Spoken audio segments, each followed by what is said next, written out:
समारोह में समय है हमारे प्रदेश के मुखिया को सुनने का, जो स्वयं जवाबदेही के पक्षधर हैं, प्रगति के पैरोकार हैं और साथ ही आपका ध्यान चाहेंगे कि निर्वाचित निरंकुशता के भी घोर विरोधी हैं। जी हां, कल इसी मंच के माध्यम से आपने कहा था कि आलोचकों का भी स्वागत है, बशर्ते वो तथ्यपरक हो, मूल्यपरक हो। तो आप करते हैं असहमति का भी सम्मान। आइए आपकी बुलंद तालियों के बीच आपसे नम्रता पूर्वक आग्रह करें हमारे ऑनरेबल चीफ मिनिस्टर साहब से कि आज के इस विशेष समारोह में कृपया अपने उद्बोधन से हम सभी का उत्साहवर्धन करें। माननीय मुख्यमंत्री महोदय। गोविंद सिंह दोतारा जी, बीडी कल्ला साहब, हमारे मंत्रिपरिषद के तमाम साथीगण, मंदे Chaudhary ji deputy chief whip, हमारे डॉक्टर जितेंद्र सिंह जी और बाबूलाल नागर जी जो adviser to chief minister, chief secretary Narendra Arya ji, ML Rathore साहब, DGP साहब, तमाम उपस्थित अधिकारीगण, कुलदीप नाका जी, विधायकगण, सांसदगण, वरिष्ठ नेतागण, इस प्रोग्राम जुड़े तमाम राजस्थान के हमारे विभिन्न स्तर पर बैठे हुए तमाम जनप्रतिनिधिगण, सरकारी कर्मचारीगण, अधिकारीगण, डॉक्टर्स और प्रदेशवासियों, मुझे बहुत खुशी है कि 2 दिन हमने प्रयास किया 3 वर्ष के उपलक्ष्य में बातचीत करने का।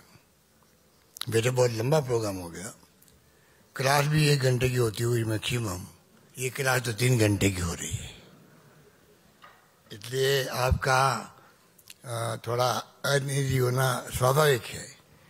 पर एक प्रकार से एजुकेशन की तरह ही प्रोग्राम हुआ है कि क्या क्या प्रोग्राम किए जा रहे हैं।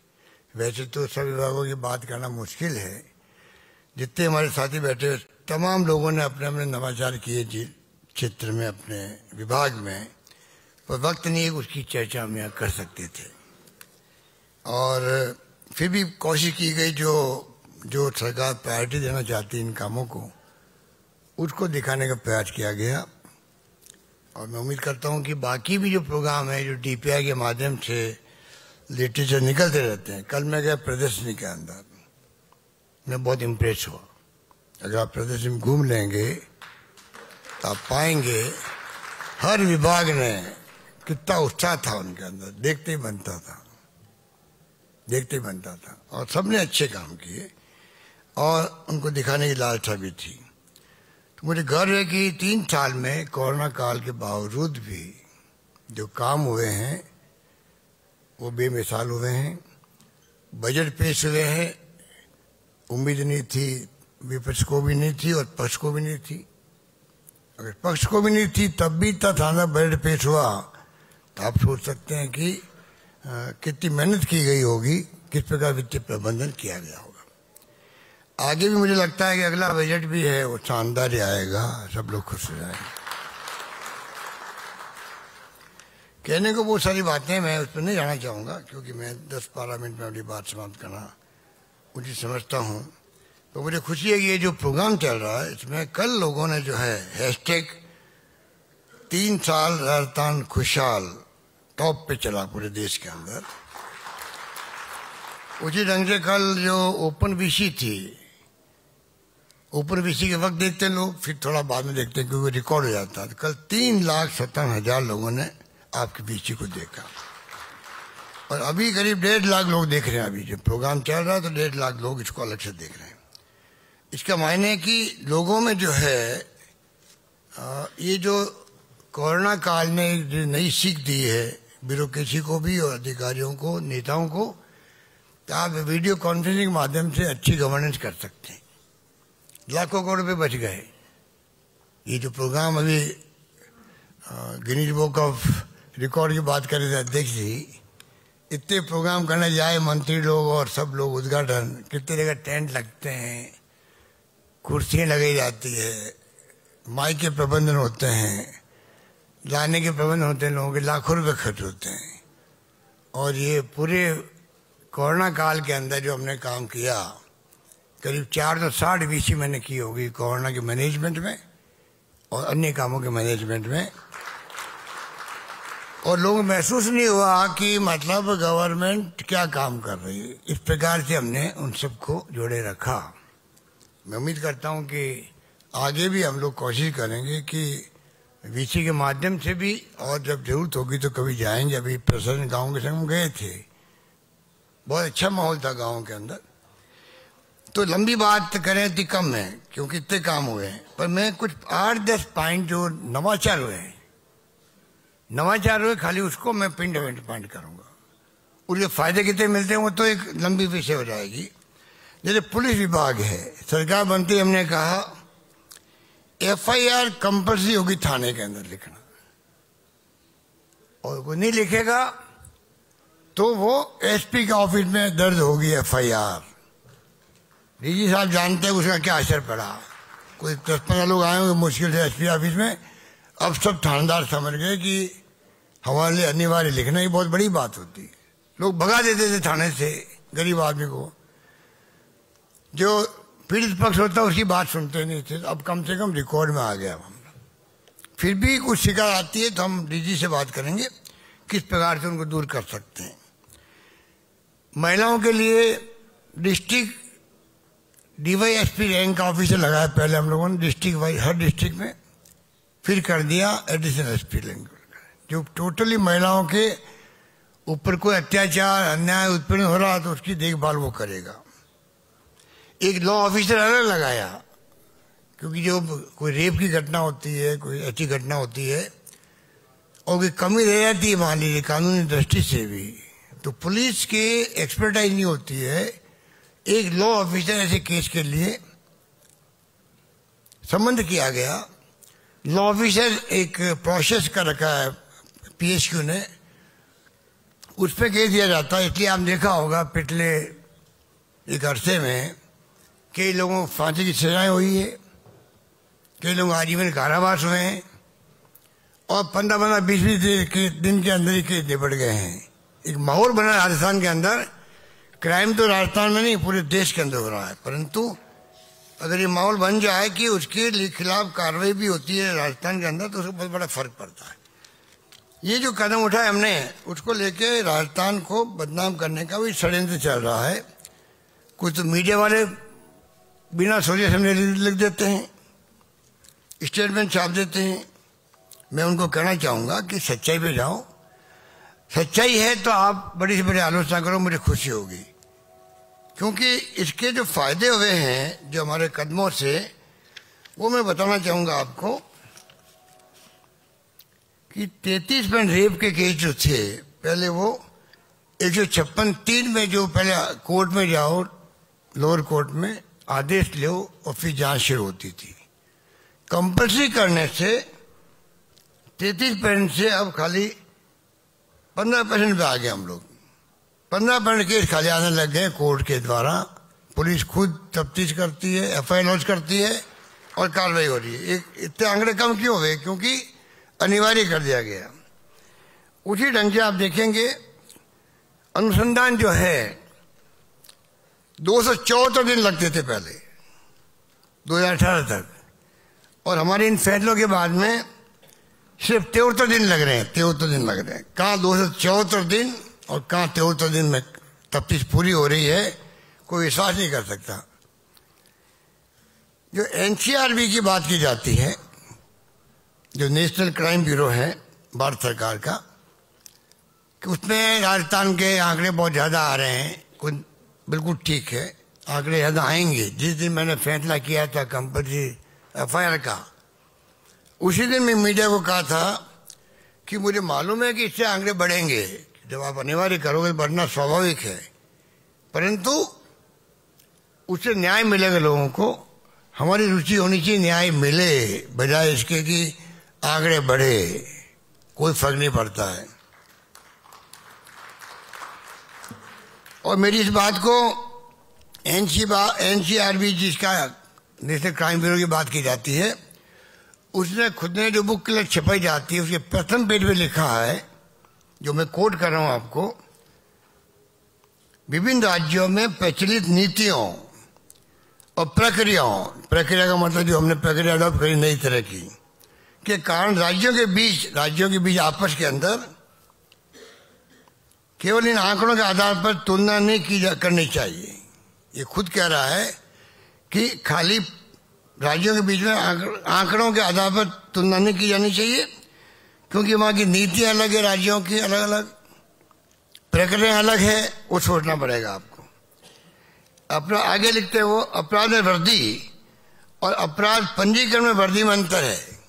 अब बताइए आप, वो खुद ही लिख रहा है शुरू में कि भाई जो हमने छापे हैं आंकड़े का अलग मामला है, अपराध में वृद्धि का अलग मामला है, अपराध पंजीकरण कितने होते हैं उसमें अंतर होता है।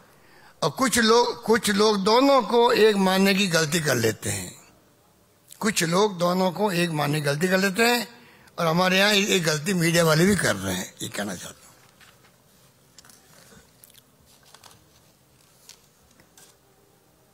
2019 के अंदर महिला अपराधों की 45.88%, 2020 के अंदर 45.23% और 2021 में 47.56% FIR झूठी पाई गई राजस्थान के अंदर। और भारत के कुल झूठे आंकड़े जो हैं, भारत के कुल झूठे मुकदमों में 37% सिर्फ राजस्थान राज्य के हैं। ये भी चिंता का विषय है, इस प्रकार के झूठे आंकड़े दिए जा रहे हैं। और कई बार ये जो आंकड़े हैं उच्च अंदाज लगा सकते हो कि झूठी FIR कितनी की जा रही है, ये हमें देखने की बात है। तो ये तो मैंने कहा आपको एक नवाचार की बात करी मैंने। दूसरा नवाचार इसी में किया हमने स्वागत कर सका। थानों के अंदर माहौल ऐसा होता है जहाँ लोग डरते हैं, कई बार तो स्वाभिमान लोग जाते नहीं है, बेइज्जती होगी वहां पर, क्योंकि तू ताम बात होती है थाने के अंदर, अपन जानते हैं, तो तड़ाके की बात होती है। हमने स्वागत कक्ष का निर्माण किया और 91 थानों में स्वागत कक्ष बन चुके हैं, जो भी आपने शायद देखा होगा। स्वागत कक्ष का बनना ही एक मैसेज है थानेदार साहब के लिए भी, पुलिस वालों के लिए भी, कि आने वाले से हमें तमीज से बात करनी है, ढंग से बात करनी है, अच्छा व्यवहार करना है। आप निष्पक्ष जांच करो अलग बात है, दोषी है सजा दो, पर एक मानव के साथ में दूसरा मानव अगर व्यवहार ढंग से नहीं करे, बदतमीजी करे, ये किसी को शोभा नहीं देता है, और ये कल्चर कहता ही नहीं है। दुनिया के कई मुल्कों के अंदर भी ये सिस्टम है कि आप चाहे कितनी बड़ा अपराधी माना जाता हो, जब तक वो अपराधी घोषित नहीं हो, सजा नहीं मिले, आप मान सम्मान करो, इंसान के साथ में करो। ये मानव अधिकार की रक्षा करने की बात भी इसमें आती है। तो एक बात तो मुझे कहनी थी आपको, उड़ान जो है ये टॉप प्रायोरिटी माननी चाहिए।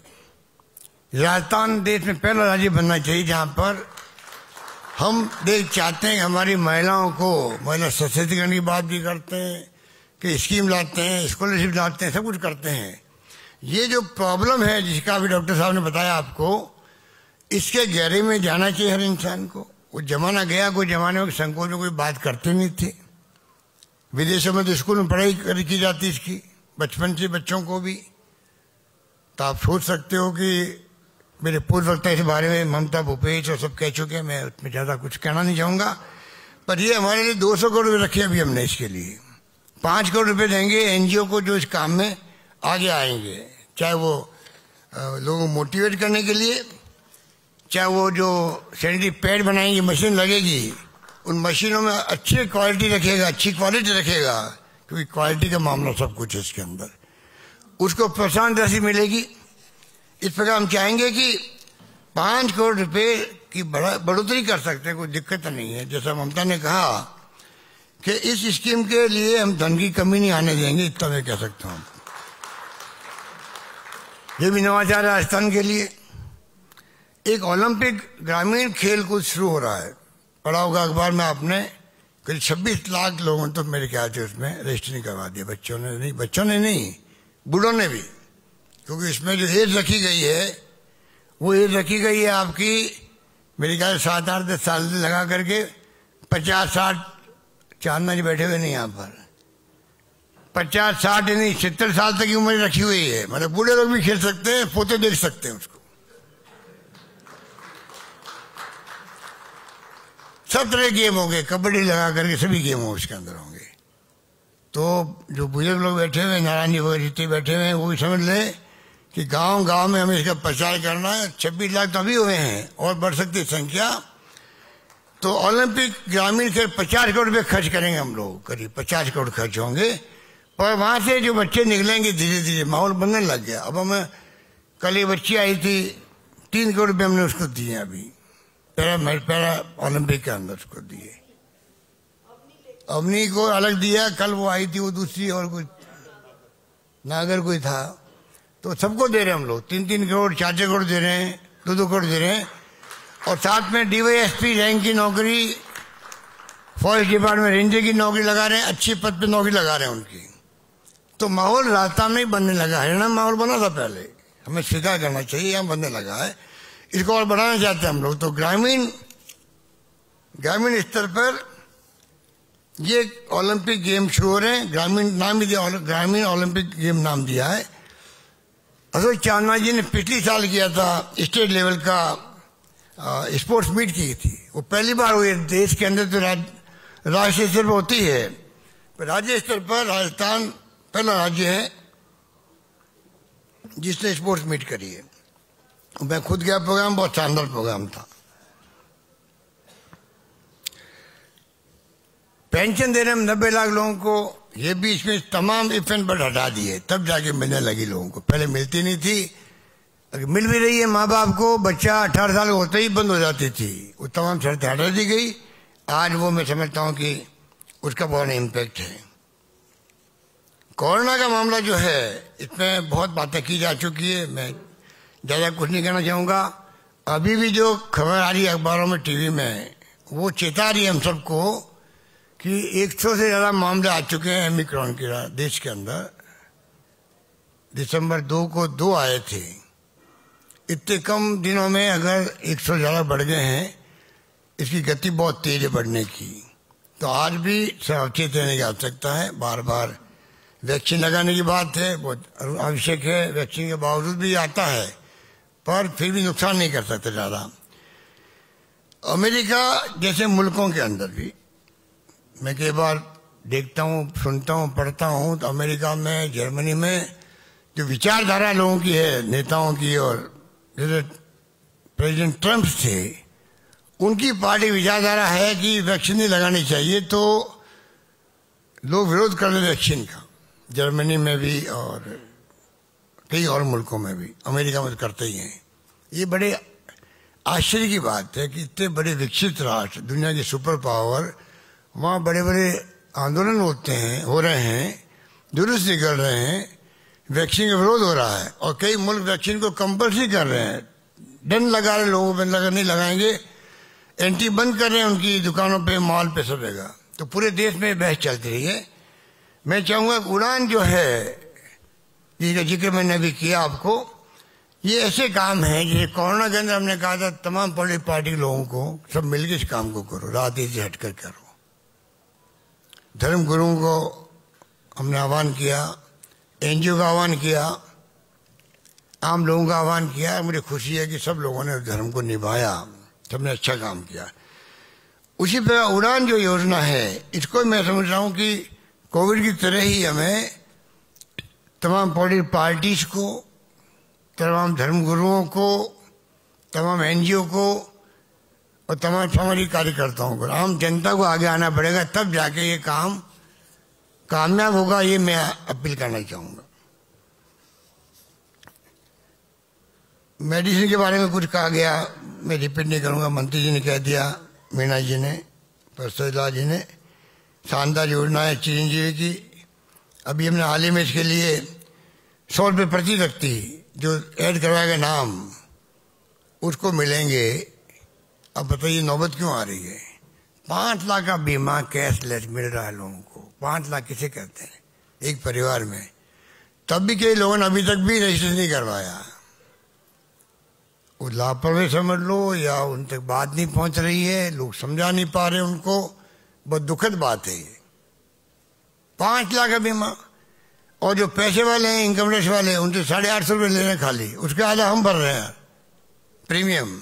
850 क्या होता है?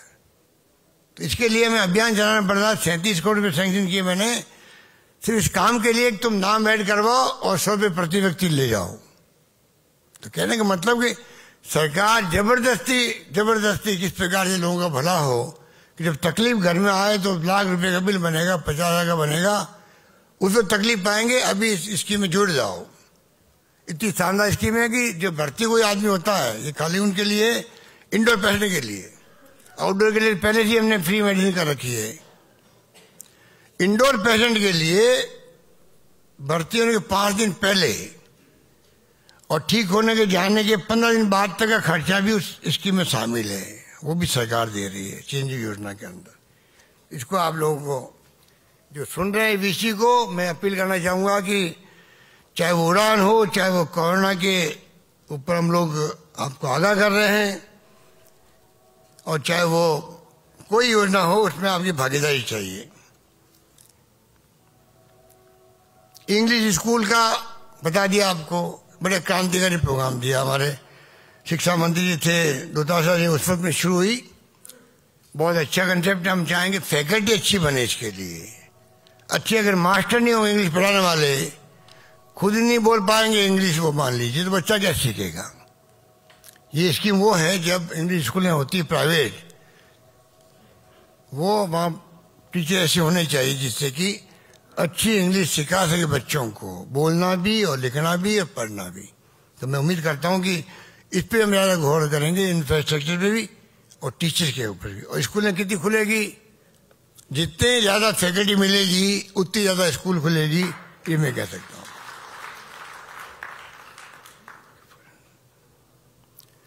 200 बच्चों को हम भेज रहे हैं फॉरेन कंट्री में पढ़ाने के लिए, लाखों करोड़ रुपए खर्च होंगे कि राजस्थान के बच्चों को भी, जिनके पास पैसा नहीं है, क्योंकि जो पैसे वाले होते हैं तो बच्चे बाहर पढ़ते ही, उनके तो कोई नई बात नहीं है, पर जो बच्चे गरीब है, मिडिल क्लास के हैं, उनको भी लाभ मिले। मैं समझता हूँ कि इस तरफ ध्यान देने की बात है। इस प्रकार से 2 बातें कह के मैं अपनी बात समाप्त कर रहा हूँ। एक तो जो मेडिकल में है,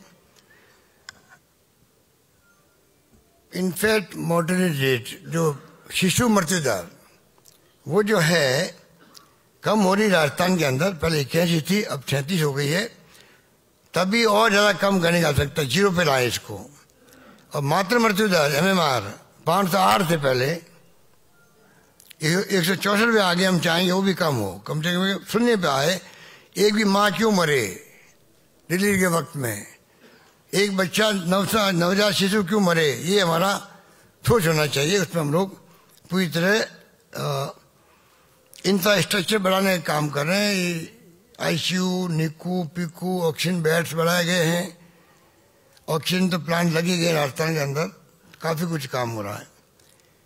अंत में कहना चाहूंगा कि शिक्षा पे और स्वास्थ्य पे, उस पे जोर देना। बाकी तो सड़क भी है, पानी, बिजली सब आवश्यक है, सोशल सिक्योरिटी आवश्यक है, परंतु जब सेकेंड वर्ल्ड वॉर हुआ था उसके बाद में तबाह हो गया था। जर्मनी भी, जापान भी, साउथ कोरिया भी, ब्रिटेन भी, वो अगर खड़े हुए तो इसलिए हो पाए कि ब्रिटेन ने उस वक्त में एजुकेशन का बजट कम नहीं किया था, और बाकी मुल्कों ने भी शिक्षा पे और स्वास्थ्य पे ध्यान ज्यादा रखा। तो बाद में धीरे धीरे कई साल लगे उनको, पर वो खड़े हो गए, पैरों पर खड़े हो गए। शिक्षा का इतना बड़ा महत्व है क्योंकि मानव संसाधन बनता है और स्वास्थ्य अच्छा रहता है तो जिंदगी में एक मानव सब कुछ कर सकता है। पहला सुख निरोगी काया। मैं चाहूंगा कि हम शिक्षा पे और स्वास्थ्य पे पूरा जोर दें, और बाकी स्कीम हमारी चल रही है। 2-3 साल पूरे हुए हैं, 2 साल और आगे हमारे सामने हैं। चुनौती के रूप में हम चाहेंगे कि किस प्रकार हम लोग प्रदेश के चौमुखी विकास हो, प्रदेशवासियों की क्वालिटी ऑफ लाइफ बढ़े, अच्छी क्वालिटी लाइफ हो उनकी, और प्रति व्यक्ति पर कैपिटा इनकम अच्छी हो, इंडस्ट्रियां आए, इन्वेस्टमेंट आए। कल से मैं देख रहा हूं कि अनिल अग्रवाल जी जो केन एनर्जी, जिनका बाढ़ में तेल निकल रहा है, जिंक, हिंदुस्तान जिंक उनका है, वो आए।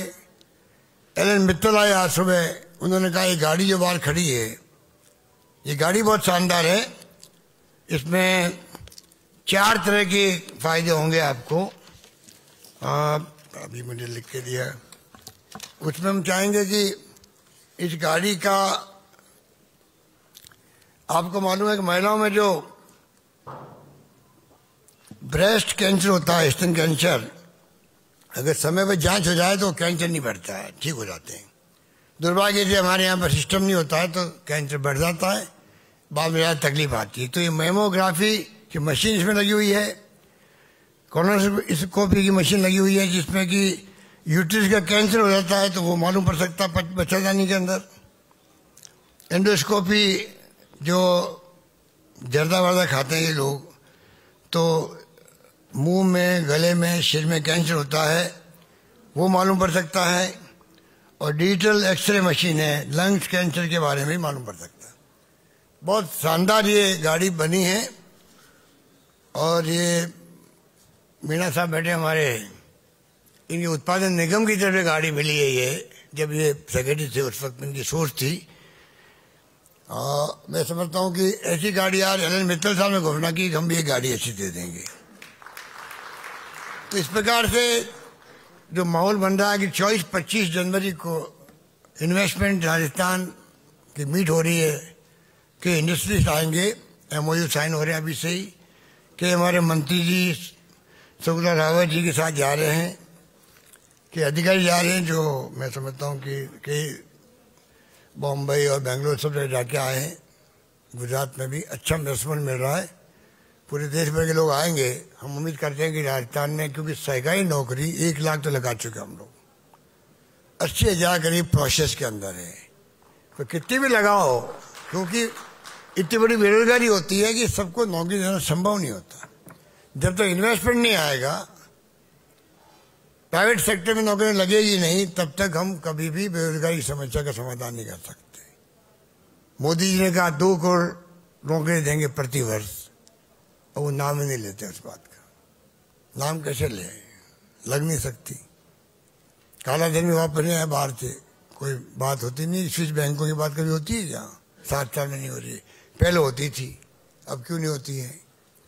14 में जो वादे किए थे मोदी जी ने, लंबे चौड़े, अगर वो स्पीच सुन लो आप, अगर टीवी में वहाँ पर देख लो उस स्पीच को, तो आज की वर्तमान NDA गवर्नमेंट बारे में कहने की जरूरत नहीं पड़ेगी हमें कुछ, अपना आप भी लोग समझ जाएंगे।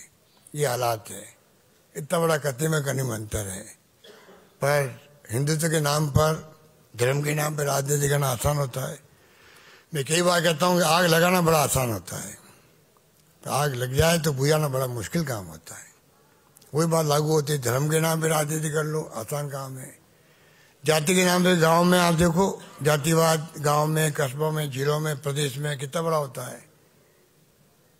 पर ये ना जातिवाद और ना धार्मिकता की कट्टरता, हिंदू राष्ट्र बनाएंगे।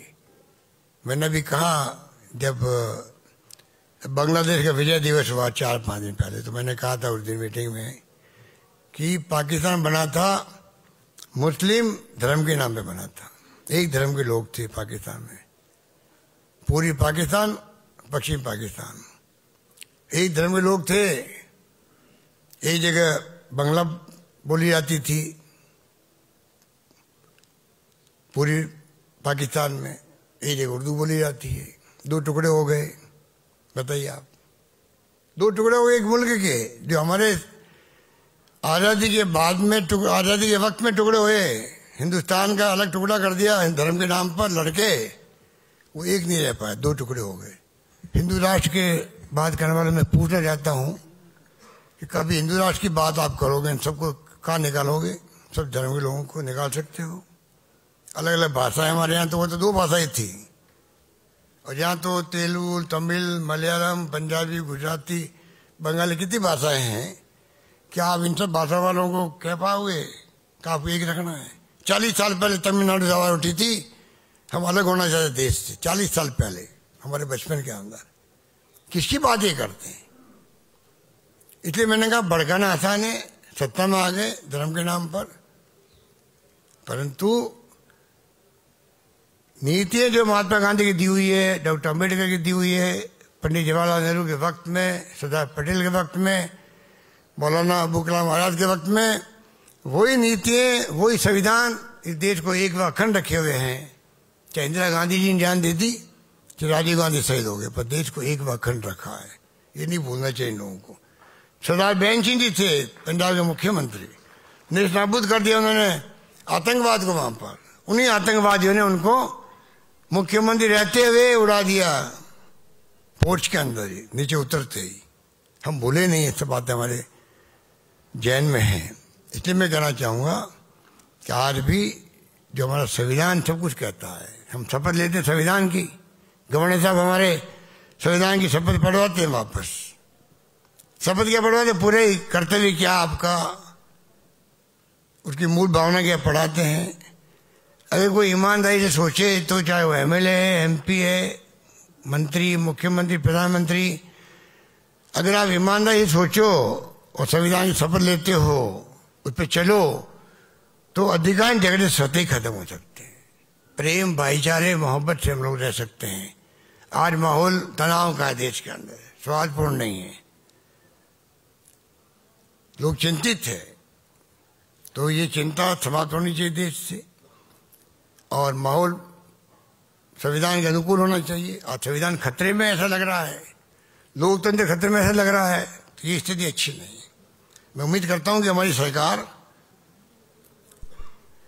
सुशासन देने में कमी नहीं रखी। कल मैंने कहा था संवेदनशील, पारदर्शी और जवाबदेह प्रशासन देंगे, उस पर हम लोग कायम रहेंगे। धन्यवाद। जय हिंद। धन्यवाद।